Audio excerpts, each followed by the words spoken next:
Hello everyone. I hope all of you are fine. In this segment, we'll try to solve some of the numerical problems related to the concepts of hydraulic jump. Here comes the formula list, the formula which we often refer to while solving some problems in hydraulic jump. The first one is the depth of flow after the jump, that is y2. Y2 is given by minus y1 by 2 plus square root of y1 square by 4 plus 2q square by 2g y1, and this formula is in terms of q. The same thing, y2 can be written in terms of velocity at the upstream side, that is v1. So a little modification to the previous problem says y2 is minus y1 by 2 plus square root of y1 square by 4 plus 2 v1 square y1 divided by g. Uh, just a substitution for q is done here. And the last one in terms of Froude's number, upstream Froude number, that is fr1. y2 is y1 by 2 uh, into square root of 1 plus 8 fr1 square minus 1. Uh, you can refer to the hydraulic jump diagram which is given on the right extreme here. This is y1, y2, and somewhere here you can expect yc, critical depth. Now height of the hydraulic jump, or it is also referred to as depth of hydraulic jump, hj, is y2 minus y1, difference of y2 and y1. And the other terminology, which is length of hydraulic jump, is around 5 to 7 times hydraulic jump. Uh, uh, we just take the average of 5 and 7, that is 6 times height of hydraulic jump. Next one is loss of energy due to hydraulic jump, EL. The very simple approach is that you take the difference of specific energy at section 1 and section 2, or later you can derive this, or we have derived a formula EL equals to y2 minus y1 whole cube divided by 4 y1 into y2. And one more thing, which is strength of hydraulic jump. If you remember, we have classified hydraulic jump, and one such parameter in the classification was strength of hydraulic jump, and that's the ratio of y2 to y1. With this backdrop, let us solve two problems today.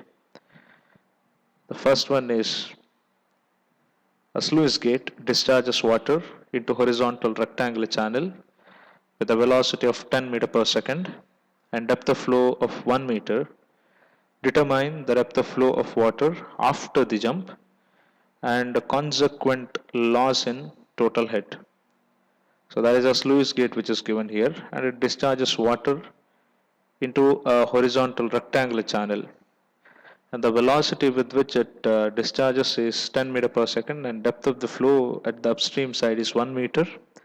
We are supposed to calculate 1 meter is y1, we are supposed to calculate y2, and also losses in the total head.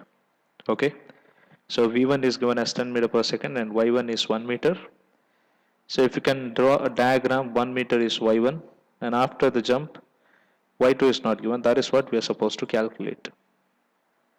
Depth of flow after the jump y2, it can be calculated, and prior to that, if you are using a formula to calculate y2 which consists of the term q, first we'll calculate the discharge per unit width, and that is v1 into y1, or you can go back to the basic formula saying q divided by b. Q is nothing but area into velocity by b. In area you have b into y into velocity by b, and hence you will be remained with only v1 into y1.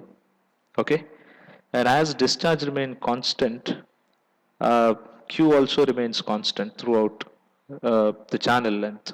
Okay, so q is v1 into y1, and that is 10 into 1, it's about 10 meter cube per second per meter.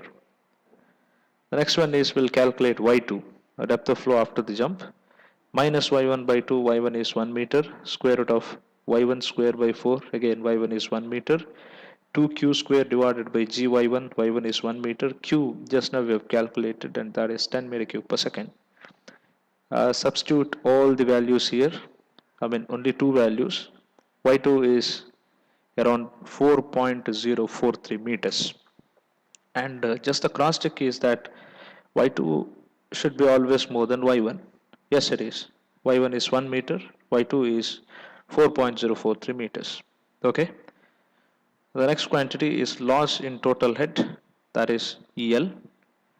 So you can directly go with this formula, or suppose you know all the details regarding section 1 and section 2, just calculate the specific energies and just take the difference. Uh, we'll go with this formula. EL equals to y2 minus y1 whole cube divided by 4 y1 y2. We know the value of y1. Just now we have calculated the value of y2. What not? Substitute, and the answer is 1.742 meters.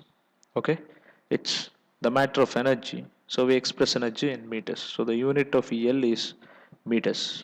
Okay, I hope you have understood this simple problem. Let us go to the next stage, next problem. Probably a bit trickier. A 3.6 meter wide rectangular channel conveys 9 meter cube per second of water in a velocity of 6 meter per second. First one, is there a condition for hydraulic jump to occur? If so, calculate the height, length and strength of the jump. What is loss of energy per kg of water? A very beautifully narrated problem this is. So first we have to identify whether the hydraulic jump exists or not. And if hydraulic jump exists, then we are supposed to calculate the height, length and strength of the jump and the loss of energy. So 3.6 meter wide rectangular channel and a discharge and the velocity. These three things are given. So we'll proceed with these three data. So if I can write the diagram, HQ is 9 meter cube per second, velocity 1 is 6 meter per second, and B is 3.6 meter. The discharge is 9 meter cube per second. Now, the hydraulic jump is feasible only when, just look at the diagram, hydraulic jump is feasible if you calculate the value of y1 and then y1 is less than yc, hydraulic jump is feasible. There is one check. Other cross check is if yc is less than y2, even then hydraulic jump is feasible. Let us go with y1 and yc. So to say hydraulic jump occurs, y1 should be less than yc. Okay. So the data given, width of the channel 3.6, discharge is 9, velocity of flow before the jump is v1 is 6 meters. Now for this cross section, discharge is given, velocity is given, b is also given. Can't we calculate the value of y just using a simple discharge equation? Yes, it is possible. Okay, so we'll go with the calculation of y. It's very simple. Q is a1 into v1. So a1 consists of y1. So q divided by b into v1 will give you the value of y1, that is 0.4167. Okay. Now if we have calculated the value of y1, how do we calculate the value of yc? Yes, we'll wait for a second. We just calculate the value of q. Q is discharge per width, unit width. So it's 9 divided by 3.6 and that comes to be around 2.5 meter cube per second per meter. Yes, we know this formula, yc is q square by g whole to the power 1 by 3.